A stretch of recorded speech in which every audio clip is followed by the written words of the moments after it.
Il y a 47 ans, Cergy était une ville avec 2200 habitants. Depuis, on est à 62 000 habitants et les gens sont venus de partout. De toutes les régions de France, de toutes les régions d'Europe et de toutes les régions du monde. Et Cergy est complètement inscrit dans ce qu'on peut appeler une ville-monde ou cette dynamique internationale. Et c'est pour cette raison qu'il faut s'engager, et qu'on s'est engagé, et qu'il faut s'engager au niveau international. C'est déjà dès le départ une ville qui était une ville-monde. Et donc nous ne pouvons pas être insensibles aux soubresauts qu'il y a à travers le monde, aux soubresauts parce que nos ressortissants, nos concitoyens, même s'ils ne sont pas ressortissants ou d'origine de ces contrées du monde, sont aussi les citoyens français sensibles aux enjeux planétaires parce qu'aujourd'hui on pense global. On analyse global, on pense global. Et ici à Cergy, dans toute notre politique, nous avons essayé de penser global. Comment on arrive à concilier ça avec des associations dans des pays et comment tout ça crée une vraie dynamique? C'est ça l'enjeu pour nous. Qu'on vienne des Comores, qu'on vienne de Pondichéry, qu'on vienne d'Inde, qu'on vienne du Sénégal, qu'on vienne du Cameroun, qu'on vienne des deux républiques du Congo ou encore d'ailleurs, de toute façon, pour moi, une partie de ma population, elle est dans le monde, elle est ailleurs. Que ce soit une coopération aussi accompagnée par une dynamique citoyenne, donc des associations là-bas et des associations ici autour d'un projet. Au départ, des villes très éloignées et paradoxalement des villes très proches parce qu'ils vivent les mêmes histoires que nous. Des histoires de maîtrise des terrains et un vrai sujet. D'un côté, vous avez une expansion galopante qui fait que va se poser des problèmes de vraies ressources. Comment on sauvegarde l'agriculture, ce qu'on a réussi à Cergy avec l'agriculture périurbaine. De l'autre côté, un mur qui se construit, le mur de la honte. Cergy est une ville nouvelle composée de plus de 140 nationalités. Et donc le bâtiment symbolique de notre territoire qui est la préfecture, c'était plus de 150-120 nationalités qui ont travaillé à sa construction. On le voit d'ailleurs à l'occasion de la semaine de la solidarité internationale. Et je pense qu'il y a des habitants de Cergy qui eux-mêmes ne sont pas issus de ces pays, qui aujourd'hui, sans forcément d'ailleurs avoir un contact direct avec ce que nous faisons, sont très fiers et vivent bien dans cette ville parce que justement c'est une ville ouverte, c'est une ville qui coopère, qui porte des valeurs et qui reconnaît. Nous sommes intervenus avec la ville de Cergy lorsqu'il y a eu l'événement du tsunami en Asie. On a un volet solidarité internationale qu'on a développé depuis quelques années, et notamment au Maroc, donc qui cible le monde rural, qui cible l'école rurale. À l'international, on aide les écoles avec les matériels de base, aussi améliorer les conditions de suivi des élèves avec réhabilitation, équipement, mise en norme, création de cantines, cuisine, voilà tout, et les toilettes pour donner une condition de suivi normal. La ville de Cergy nous a donné une subvention pour construire des maisons pour des personnes qui ont tout perdu, en fait. Depuis quelques années, j'ai souhaité, avec différents collègues, développer la question des projets internationaux, pas forcément uniquement sur l'aspect solidarité, puisque aujourd'hui la solidarité dans nos projets, ça sert autant aux jeunes de Cergy ou de l'Agglo qu'aux gens du Sud.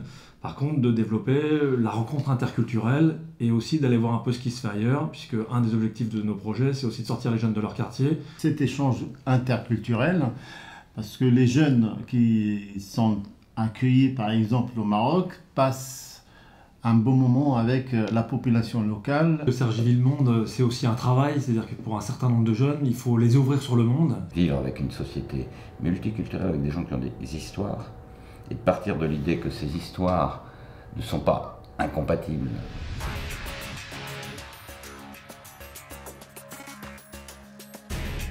Sur SAFA, nous avons longtemps accompagné les femmes de SAFA dans l'autonomie, dans le développement des projets agricoles, dans la broderie, dans différentes autres choses, dans les rencontres croisées avec des professionnels de la ville de Cergy, avec des professionnels de la société civile de Cergy. لا يستطيع الحياة فيها والحياة صعبة جدا فيها بسبب ممارسة الاحتلال سواء مصادرة الأراضي أو التضييق على السكان أو اقتحامات البيوت ليليا. Ce village-là nous a plu, Safa, parce que c'est essentiellement des terres agricoles, c'est un village agricole, et qu'il avait perdu à peu près 50% de ses terres. Donc ce village est à 18 km ou 20 km de Ramallah, à l'ouest de Ramallah. Mais aussi, au-delà de ça, nous accueillons aussi les étudiants palestiniens. Nous avons été une des villes pionnières à faire ce partenariat tripartite, l'ambassade de France à Jérusalem, l'université de Cergy-Pontoise et la ville de Cergy. On a travaillé toujours avec les services de la mairie et on nous a confié à cette époque-là, disons, l'accueil des étudiants palestiniens. Je m'appelle Abdallah, je suis étudiante, j'habite à Safa. Je suis palestinienne et et je parle 3 langues. Arabe, un peu français, un peu anglais. Bienvenue à Safa. On parle français. On est palestiniens. Et vous? Notre objectif, c'est le soutien au peuple palestinien dans sa lutte pour la réalisation de ses droits nationaux. Mais tout cela dans le respect du droit international. On a travaillé avec la coopération internationale dans le champ sportif on a commencé à y réfléchir à partir de 2008-2009 par rapport à un programme spécifique sport d'échange. L'objectif était de leur apporter des exercices techniques et pratiques qu'ils pouvaient mettre en application très rapidement avec leurs propres jeunes. Et de ce côté-là, c'était passionnant parce que c'est tout juste des gens extraordinaires qui étaient dans la volonté d'apprendre, qui avaient envie de progresser, de faire progresser leurs enfants, qui sont très attachés, ou en tout cas ils sont très sensibles aux jeunes qu'ils ont sous leur responsabilité. On a travaillé sur cette première année avec un diagnostic de l'offre sportive. Et les 2 autres années, l'objectif était de mettre en place des propositions partagées avec les gens de Safa au regard de ce diagnostic pour améliorer cette offre sportive. Safa est un petit village où il y a énormément de jeunes filles que garçons qui sont dans le sport, en particulier dans le football, d'ailleurs plus de filles que de garçons. Et donc nous avons fait des regards croisés, le travail croisé entre les entraîneurs sportifs de Safa, les entraîneurs de Thiès et les entraîneurs de Cergy qui ont fait des rencontres sur les 3 territoires. C'était une expérience inoubliable. C'était d'une qualité, c'était très enrichissant d'un point de vue humain. On s'est aperçu que les jeunes de Safa s'entraînaient dans des conditions extrêmement difficiles. Alors quand les jeunes de Cergy se plaignent des conditions d'entraînement, c'était tout juste plus possible et pas possible d'entendre ça. On a aussi appris de chez eux. Voilà, ils avaient une méthodologie d'échauffement qu'on ne connaissait pas ou qu'on ne pratiquait pas. Et on trouvait que ça avait du sens en termes de cohésion de groupe. Donc on l'a mis en application aussi chez nous, comme quoi l'échange était des 2 côtés finalement, et que nous aussi, on avait aussi des choses à apprendre dans leur mode de fonctionnement, dans leur façon de voir les choses. C'est surtout, avant tout, une grande leçon de vie et une grande richesse parce qu'ils nous ont donné finalement bien plus que ce que nous leur avons donné. وأنا أرى أن هذا التعاون ناجح جدا خلال السنوات الماضية حيث استطعنا أن نصل إلى مستوى من التبادل ما بين الشباب بين المدينتين لأن هذا يؤدي إلى الانغماس في الحضارتين والوصول إلى مستوى جيد من العلاقات الثقافية والاجتماعية والسياسية أيضا.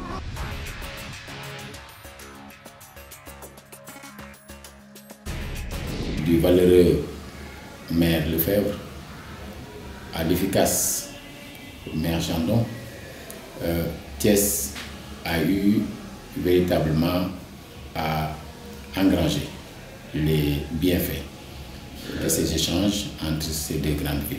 Avec Thiès, nous avons démarré, bien sûr, par rapport, nous avons dit qu'il y avait une association locale là-bas qui soutenait une association d'ici, autour des projets croisés. Nous avons réussi, dans le cadre de cette coopération, à mobiliser tous les secteurs associatifs, impliquer les universités, les associations de développement des femmes. Nous avons réussi également à mettre en branle un certain nombre de projets qui ont impacté la vie d'énormément de nos concitoyens. Ce qui est intéressant à Thiès, c'est qu'il y a les institutions qui à un moment coopèrent, la mairie de Cergy, la mairie de Thiès, mais il y a surtout l'association Cergy-Thiès à Cergy et l'association Cergy-Thiès à Thiès, avec des citoyens de ces deux communes, ce qu'on appellerait dans le discours politique la société civile. Nous fêtons cette année nos 10 ans de coopération. Dans le cadre de ce partenariat, nous avons comme objectif d'œuvrer, de travailler dans les domaines de l'éducation, de la santé, de la formation, des échanges. 10 ans de coopération décentralisée, c'est 10 ans de coopération avant-gardiste. Pourquoi avant-gardiste? Parce que c'est pour la première fois que nos amis du Nord ont accepté de s'investir sur les vraies causes qui structurent la réalité contextuelle sénégalaise, et plus spécifiquement thiessoise. Les projets de partenariat qu'on a pu avoir et qu'on a encore avec la ville, notamment sur Thiès, amènent nos étudiants, nos enseignants, nos chercheurs sur le terrain. Donc pour eux, c'est à la fois un terrain d'expérimentation, mais qui n'est pas simplement d'aller finalement rencontrer sur place des problématiques, c'est aussi d'apporter des réponses, c'est de mobiliser des compétences qui sont celles des futurs ingénieurs que nous formons, en étroite relation, j'insiste beaucoup là-dessus, avec les opérateurs locaux. Il n'est pas question d'arriver en disant que nous avons des solutions toutes faites, surtout qu'il y a de vraies belles ressources sur Thiès. Nous sommes partis rencontrer et travailler avec une association locale qui s'appelle le CED. Donc c'était une super belle rencontre. C'est une asso là-bas qui travaille sur le micro-jardinage. Ils font du développement durable et on a aidé justement à faire des tables de jardinage. Donc on a participé à la formation des femmes, on a réalisé, je ne sais plus combien on avait compté, 148 tables. On est parti travailler ensemble sur la question du micro-jardinage avec dans la boucle l'agroécologie forcément et la sensibilisation des enfants comme des adultes. Et donc j'ai eu l'occasion là-bas d'aller visiter les projets qu'elle pouvait mener et d'échanger sur les pratiques qui étaient les leurs, les pratiques qui étaient les nôtres, de constater qu'on avait plein de passerelles, plein de points communs, que ce soit dans nos méthodologies, mais aussi dans ce qui nous anime, quoi, dans ce qui fait qu'on a choisi de faire ces métiers-là. Ça nous permet d'avoir une meilleure connaissance des jeunes, de pouvoir tisser des liens plus forts pour ensuite les amener et concrétiser des projets qui auraient peut-être mis plus longtemps si on n'était pas passé par là, en fait. C'est un accélérateur au niveau des démarches et au niveau de la connaissance, en fait, parce qu'on partage des choses qu'on n'aurait pas forcément vécues ici, puisque c'est un autre cadre, donc c'est d'autres choses qui se jouent, des personnes qu'on n'aurait pas non plus forcément rencontrées. Après, c'est vrai qu'on peut faire de la solidarité internationale sur Cergy, mais ça a une autre dimension de partir, en fait. C'est le fait de partir, ça change beaucoup de choses. Des histoires comme celle-ci ne doivent pas s'arrêter. Elles sont enrichissantes au quotidien. Je nous souhaite à tous de pouvoir prendre plus conscience encore de cette richesse dans la diversité. Si on est solidaire entre nous, déjà entre nos associations, nos voisins, etc., on est plus solidaires pour aller plus loin. Ce que je souhaite, c'est beaucoup plus d'engagement des jeunes, à avoir la possibilité, les moyens d'amener beaucoup plus de Cergy-Sois à découvrir le monde, à découvrir les réalités des enjeux du monde. Au retour, toujours quelque chose se passe dans l'engagement citoyen de la part de ces personnes qui y vont, mais aussi dans les liens de fraternité pour vivre mieux avec son voisin, pour mieux se comprendre, pour mieux vivre ensemble. Ce qui est important, c'est comment on arrive à faire que cette identité, elle ne soit qu'une, mais pas en annihilant l'une par rapport à l'autre, mais en enrichissant l'une par rapport à l'autre.